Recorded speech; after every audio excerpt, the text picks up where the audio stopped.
Hi, everybody. Welcome to the Fireside Chat. I'm Dennis Prager. This is Otto. Otto needs no introduction. I might need an introduction, but Otto does not. That was it. That might be the only movement you see from Otto on this Fireside Chat. On the other hand, he has been known to leave in the middle. This is happening more frequently, and it might be related to the fact that he has not had a raise since the beginning of the Fireside Chat. So, who knows? What number are we? 216. 16.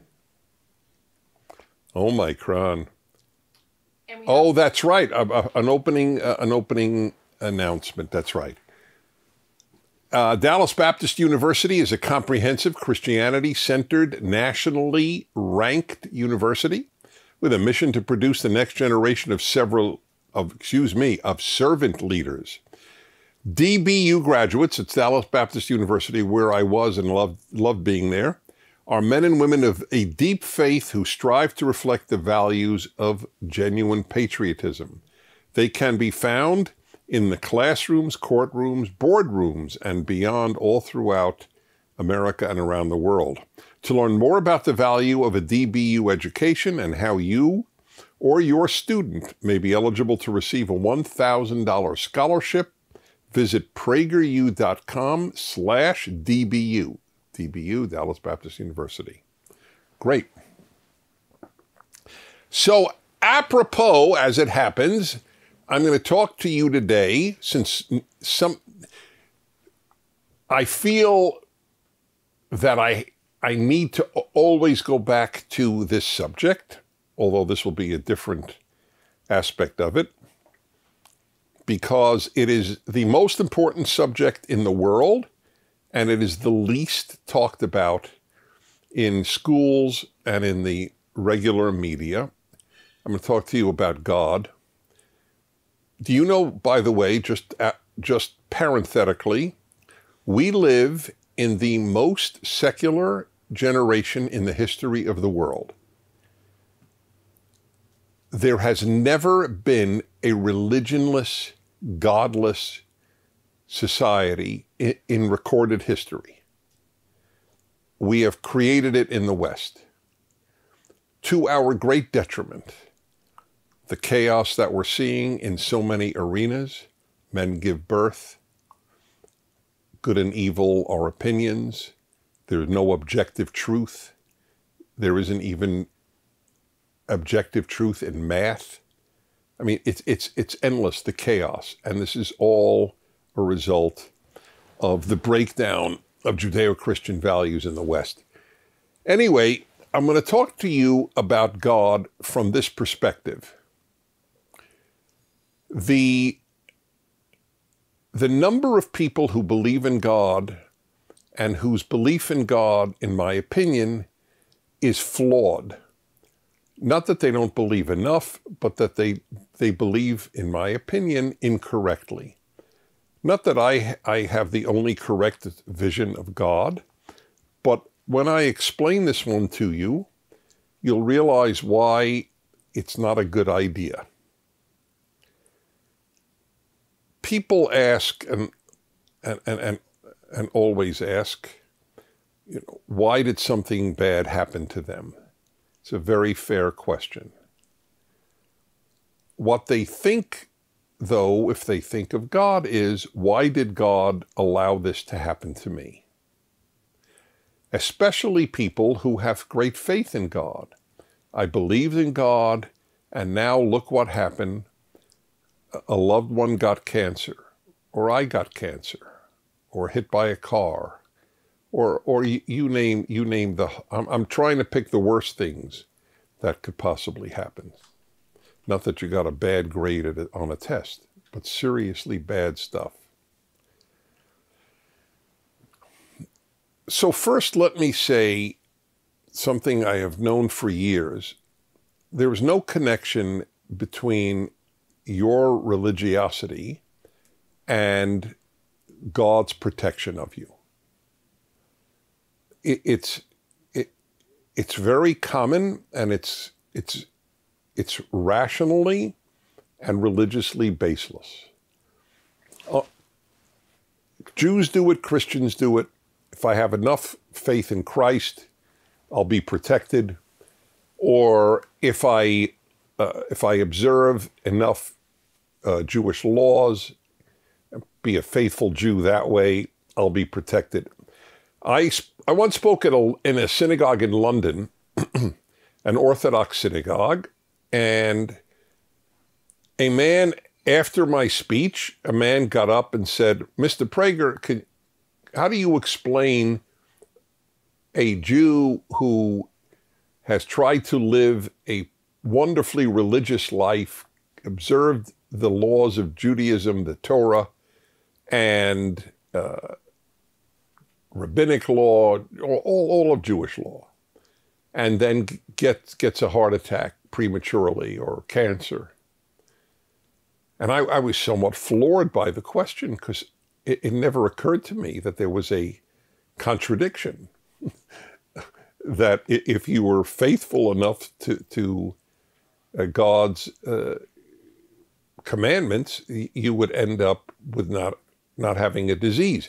So I said, raise your hand. I said to the whole congregation, raise your hand if you agree that and I specified two very big Jewish laws: keep kosher and keep the Sabbath, that you will be protected, more likely to be protected from illness. And half the hands went up. And the same with Christians, because I work actually at least as much, in fact, more with Christians and speak constantly at churches.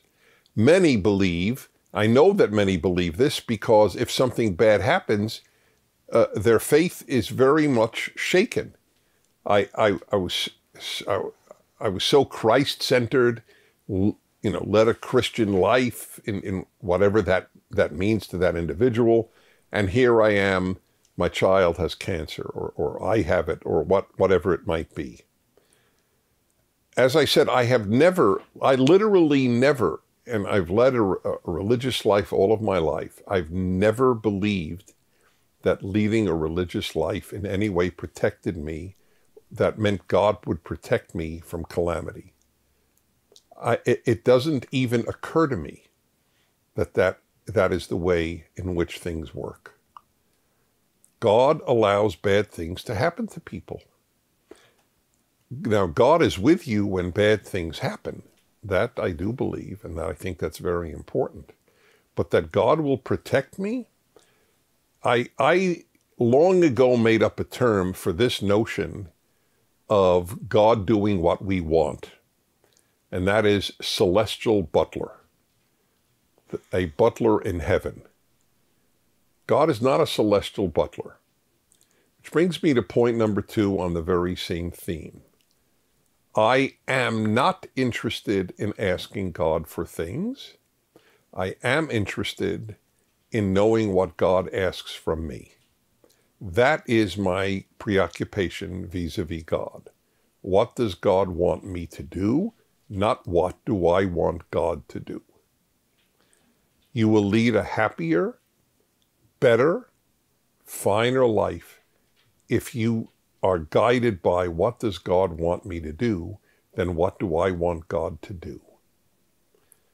These are major things in one's approach to God, and I'll give you another reason why it's so important. A lot of people lose faith because they had the belief that their religiosity was a way for God to engineer, or to engineer God's taking care of them. In other words, they think, oh, if I am faithful, if I'm a faithful Christian, faithful Jew, God will protect me. Then bad thing happens, and what happens? Your faith is shattered. Now, I have not been tested because terrible things have not happened to me, so I can't say for sure how I would react. But I don't, since I so don't believe God protects me from calamity, it is hard for me to believe that I would be adversely affected faith-wise if it did. I already have incorporated into my faith the notion that God allows bad things to happen. A lot of people's faith has been shattered because they sort of made a deal. I'll be a wonderful Christian. I'll be a wonderful Jew. You'll protect me. So they were a wonderful Christian or a wonderful Jew, then they ended up not protected. Poof, there goes their religiosity. I don't know where people got the idea that they will be protected. I'll tell you why I so don't believe it. I'm very rational in my religion. That's why the name of my commentary is the Rational Bible. But B, it's very narcissistic, since everybody knows how many wonderful people have been hit with cancer or a dying child or friend or spouse or chronic sickness or bankruptcy or other calamity. Why would you think God would allow it to happen to them, but not you? Why are you specialer? I don't think I'm specialer. That's, I guess, what it means. I know so many decent, wonderful people who have suffered, not in my life only, and not even primarily, but just knowing about it from history. And I'm supposed to go, oh, but unlike everybody else, I will be protected. There are so many wrong ideas about God. It's no wonder that a lot of people have abandoned religion. That's not religion. That's celestial butlerism. Take care of me.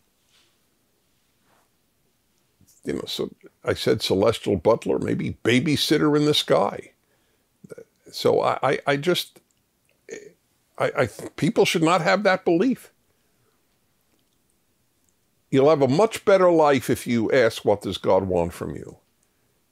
And it starts, in my opinion, with the Ten Commandments. That's why I'm such a big advocate of the Ten Commandments. You live by the Ten Commandments, you will live a godly life. You will live a good life. Society will lead a good life. You know, stealing isn't wrong. I've discussed this, right? I'm here. Mm-hmm. In this post-Judeo-Christian world, for massive number of intellectuals, stealing isn't wrong. I mentioned to you that in America, so I'm saying this because a lot of you are listening in other countries, the National Public Radio had an interview last year during the height of the violence in the United States, the organized violence, with a woman who wrote a book in defense of looting. Now, it'd be an interesting question. Could any faithful Jew or Christian write a book in defense of looting? It's hard for me to imagine. It's a violation of the 8th commandment. It's a big deal. 10 Commandments would solve the world's problems to a large extent. It wouldn't cure cancer. But I'll tell you one thing, it would free up a lot of funds to find cancer cures, because we'd have to spend so much less money on defense if people just live by the 10 Commandments. So I thought I'd share that view with you about God. Okay, let's go to your questions. And we begin. Hi. Hi, Dennis. My name's Amber. I'm from Citrus Heights, California, but I'm living in Whittier with my husband of 5 months today. We just realized we were pregnant on Saturday and we're having a baby in July. Do you have any advice for a newly married couple and a newly married couple having a baby? Thank you. Yes. Should I give it? Oh, yes. Well, congratulations, first of all. You made wise decisions both to get married young and to start having a family. You will be rewarded later, not by God, but by the reality of being able to live a life with the kids grown up already. You'll be young enough to do whatever you want. You'll probably have grandchildren. You might have great-grandchildren. There are a lot of benefits to starting a family early. So advice for newlyweds and newlyweds with a child. I'll start with the child part. This is very sobering advice, but I'm a big believer in sobering advice because sober advice leads to much more happiness than wishful thinking advice. So here is a line that I made up many years ago about what happens when a child comes. Ready? That which is created by passion then kills it. It's sort of one of the, if you could laugh at life, and you have to, it's one of the funnier aspects of life. Passion made that child, and then the child comes and does a pretty good job in most cases of, not, if not killing, hopefully not killing, certainly lessening it.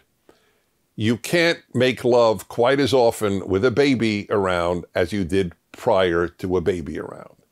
That's a logistic fact. It is because the baby is around, but more important is waking up in the middle of the night and at least one of you is probably dead tired. And your preoccupation has changed. So that's my advice. That leads to my advice to part one, newlyweds.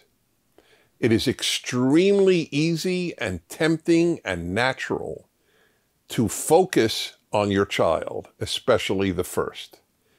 It is also a boo-boo. You must focus on each other just as you did prior to the child coming.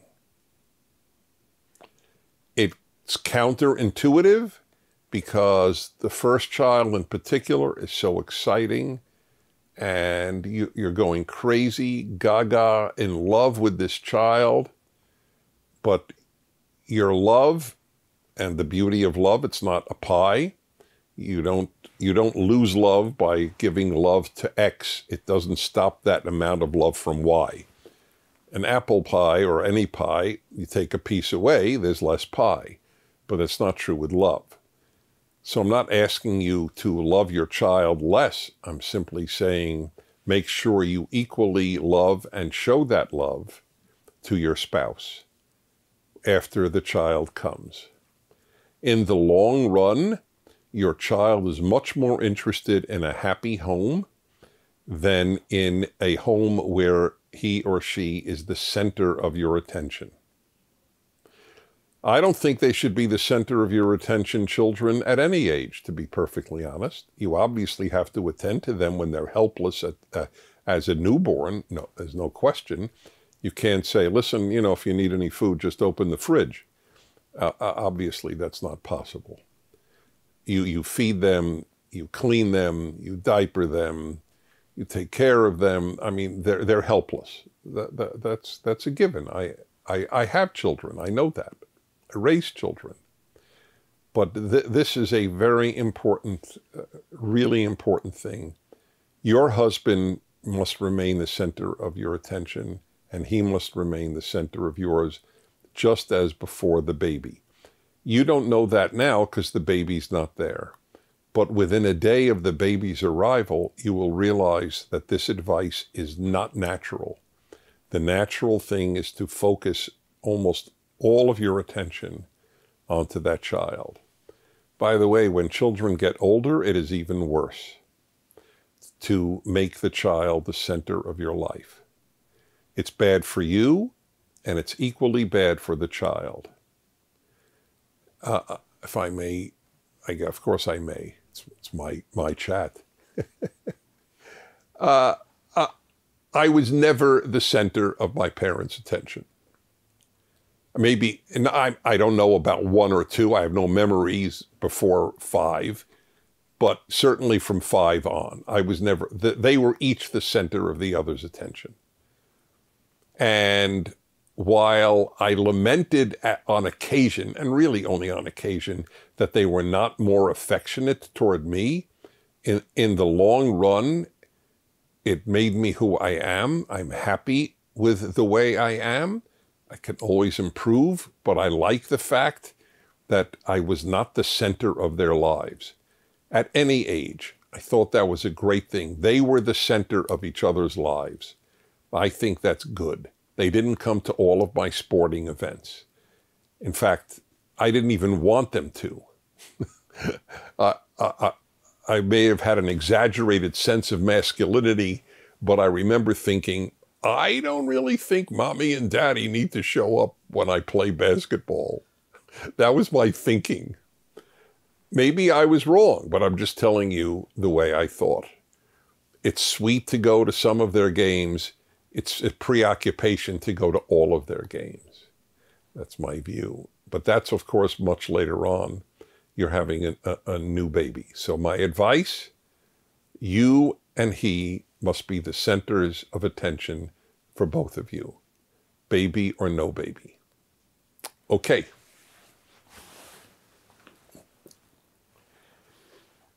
All right, Jess 31, Melbourne, Australia. Hi from Australia, aka the prison island. That's correct. It was the prison island when it was founded. It's being returned to the prison island. My husband and I listen to you every week. Nice. Thanks for being such a light in this world and speaking such wisdom. We live in one of the most locked down cities in the world, currently dealing with mandated vaccines for most aspects of life.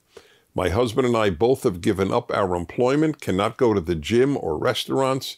Our son misses out on pool, play groups, etc. With all this pressure to get vaxxed, we have lost friends who feel we are dangerous, even if we choose to get a test before seeing them.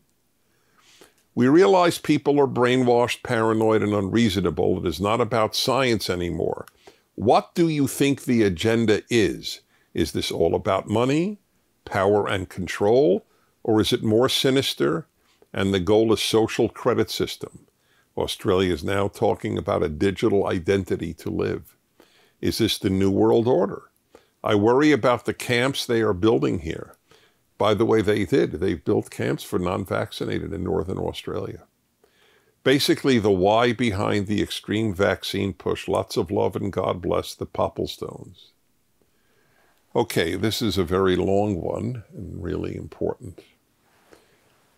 I've never told people not to get vaccines. But I do honor people who made a decision not to take them. But why the hatred of the non-vaccinated? They've been taught that the non-vaccinated are killing the vaccinated, or that they're taking up all the hospital space. This is largely propaganda. First of all, if you have a vaccine, why do you care if the next guy doesn't have a vaccine? Do you not believe in your vaccinated status? This would be the first time in the history of vaccination that the vaccinated care about whether the next guy is not vaccinated. What good is the vaccine if you're worried about the non-vaccinated? Do you know that in the United States, over 92% of the population is vaccinated, either vaccinated or had COVID, so they both have antibodies? So what is the screaming about? The other 8%? What is it about? Yes, money in the United States. I don't know about abroad. In the United States, money is a huge factor.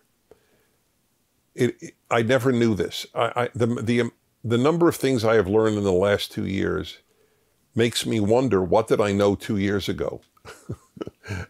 One of them is, I used to defend, quote, big pharma. I'd say, hey, listen, whatever you say, drugs have saved my life and many other lives. How could you attack big pharmaceutical companies? But now I realize how much they run. Their advertising is such a dominant factor in American life, and how much money they give to the CDC, the Centers for Disease Control in the United States, how much the billions and billions of dollars, not just in advertising, but in donations to various causes like the CDC. Here's the proof that money is a huge factor, at least in America, for Pfizer, Moderna, Johnson & Johnson in particular, but all the companies. This might be the first time we have had an illness and no work was done to find remedies for it, cures for it. Why is the entire preoccupation with vaccines? Why isn't it with medicines, therapeutics as they're called? Hey, you got COVID? Take this, you'll probably get better. Well, there is this, hydroxychloroquine and zinc and ivermectin, and they have been used all over the world. They are among the safest drugs in the world. Hydroxychloroquine is on the World Health Organization list of the essential drugs.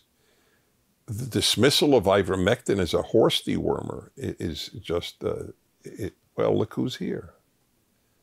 This is Snoopy, ladies and gentlemen. Snoopy is currently taking care, is it Otto's eye or ear? Eye. Yes. He will do this until Otto finally rolls over, getting tired of it. It's actually sweet to see them take care of each other. You love your brother, don't you? Well, all right, to the extent that I can compete with one dog licking the other, which I fully understand is a tough competition. Oh, Megan is doing the impossible, pulling Snoopy away from anything. Oh, look at that. Good. All is good. The money factor is huge and corrupt. And the lack of search for a therapeutic, Indian states in India that have used ivermectin have had tremendous success. One theory as to why Africa has had so few deaths, except for South Africa, from COVID, is that so many people had already been on hydroxychloroquine to prevent malaria. It's the best reason I've heard, to be perfectly honest. So that's one. Another is the world is divided between two groups. Those who drive properly and those who drive slowly in the passing lane, the left lane in America, right lane in your country. But there are many divisions, the happy and the unhappy, the moody, the non-moody, the cheerful, the uncheerful, the generous, the non-generous. I mean, there are thousands of divisions, but here's one, big one. There are people who love to have power over others, and there are people who don't. As one who has zero interest in having any control over another human being, I don't even understand what animates people who love control over others. But that must be a very common human desire, because it has been practiced in so many parts of the world where people love to control other people. That's a factor. Another factor, so money, control, and another factor is fear. Fear, as I said on a Fireside chat, is more powerful than love or hate. I learned that in the last 2 years. I thought love and hate were the most powerful emotions. Fear is. Fear is greater than love or hate. So those are three of the factors that have led to the current crisis. What's our timing? 28. Well, I think we have time for another question. Is that correct? Yeah. This is from a nurse, yes. Interesting. Hope, 53, Grand Rapids, Michigan. Thank you. Thank you for your words of wisdom and lessons on courage. I used this courage last week. I am a nurse in a large rehabilitation hospital. The unit I work on takes care of our sickest patients. I have taken care of many survivors of COVID who were very debilitated from being ill. A co-worker, also a nurse, posted on social media the following: the majority of patients clogging up our healthcare system are unvaccinated. You should not be entitled to treatment. You don't trust science enough to get vaccinated, but you trust it enough to get treatment when you're on death's door? I feel it's too little, too late. Ironically, this happened the same day as Fireside Chat number 213, which I heard after this happened. I almost never post anything on social media, but I could not keep quiet about this. I asked if she knew everyone's personal reason for not being vaccinated. I also pointed out that we take care of everyone regardless of their life choices. Do smokers or a whole long list of other problems caused by life choices deserve to be treated? Of course they do. This division among us is very concerning. How is this ever going to get better? I don't know how it will get better. I do know that we have to just keep making the case for what we believe. First of all, as I have said now repeatedly, the hatred of the unvaccinated, the pariah status of the unvaccinated is truly remarkable. It's hard to imagine a parallel. Maybe blacks in the South, in the Jim Crow era, gays during AIDS, but this public announced hatred. Did people say that did anybody say blacks did not deserve to be hospitalized if they were ill? I mean, maybe some true pathologic hater did, but it was never widely said. And why only about this? If a mass murderer is wounded by the police, guy who's just shot up 25 people or 50 in Vegas, let's say he were wounded, would you treat him? So someone who has just tortured a partner or a spouse, beaten up a baby, they're okay to treat, but not the unvaccinated? Even the unvaccinated who had COVID and therefore have natural immunity? It shows you the power of the media to build up hatred. This too has been revelatory to me in the last 2 years. I thought that the media could only brainwash people in a dictatorship. I found out that they could do it in a free society. It's a real issue, but we need to calmly state our case, and ultimately, truth prevails. The question is, how long is ultimately? For that, I don't have an answer. Okay, y'all. It's been great talking to you. I thank you for watching. I want to remind you that Fireside Chats number 39, 58, 107, 181 are as relevant as this one. The themes are not dated. The topics might be contemporary, but the subjects are not dated. So in other words, look at some past ones, choose some, and send them to friends, because I think what's said here has a lot of significance. At least I hope so. I'm Dennis Prager. Thanks again. Thank you for watching this video. To keep PragerU videos free, please consider making a tax-deductible donation.